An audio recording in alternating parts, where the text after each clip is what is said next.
The woman lay in bed with her back to the CEO on the first night of their whirlwind marriage. There was enough space between them for another person to sleep. However, when she woke up the next morning, she was shocked to find herself sleeping in his arms. The woman was instantly so embarrassed that she barely dared to breathe. She assumed that she must have moved around too much in her sleep, so the following night, she deliberately stayed even farther away from the CEO. However, she had no idea that every time she fell into a deep sleep, the CEO would secretly pull her into his arms before finally falling asleep with complete satisfaction. Because their marriage had been arranged by their families and had happened so quickly, the woman had been avoiding the relationship. In fact, the CEO had fallen in love with her at first sight during their matchmaking meeting. She sat across from him, looking quiet and well-behaved on the surface, yet beneath the table, she nervously picked at her fingers the entire time, revealing just how anxious and uneasy she truly felt. It turned out that the person who was originally supposed to be sitting across from the CEO that day was her older sister. But her sister refused to accept the arranged marriage and fled abroad. So the woman, the younger daughter who had been abandoned in the countryside by her parents when she was little and raised by her grandparents, was forced to take her sister's place at the matchmaking meeting. The CEO sitting across from her was exactly the kind of wealthy and powerful man any family would want as a son-in-law.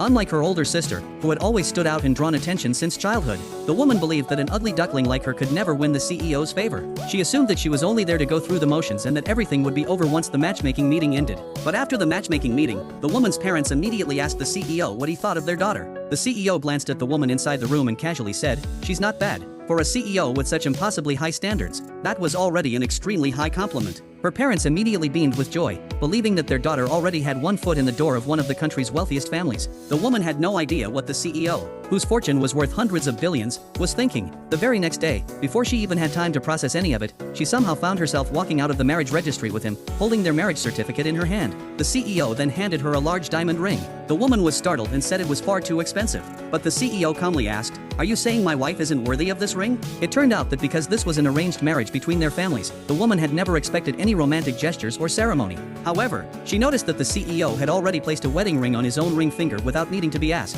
If she refused his ring now, she would only seem overly difficult. At that moment, the CEO told her to move into his home as soon as possible. The woman felt that everything was moving far too quickly and began to hesitate. However, the CEO calmly asked, "So you plan to be my wife in name only and live apart from me forever?" The woman felt that since she had already become his wife, perhaps she should at least try to accept her new identity. She told him that she would move in as soon as possible. However, only a few days after their marriage, the CEO left on a business trip that lasted an entire month. During that month, the woman's life was almost exactly the same as it had been before the marriage, except that she had moved into the CEO's enormous villa, which covered several thousand square feet. At the company, she was only an intern and was constantly given a hard time by her supervisor. However, she never complained. Her parents had never cared about her, so she had long grown accustomed to handling everything on her own. Then one day, she discovered that the CEO, whom she had not seen for an entire month, had unexpectedly appeared at the magazine company where she worked. The CEO, who had never agreed to any media interviews before, had actually accepted an exclusive interview with a small magazine company like theirs. The editor-in-chief, who usually ordered the woman around arrogantly,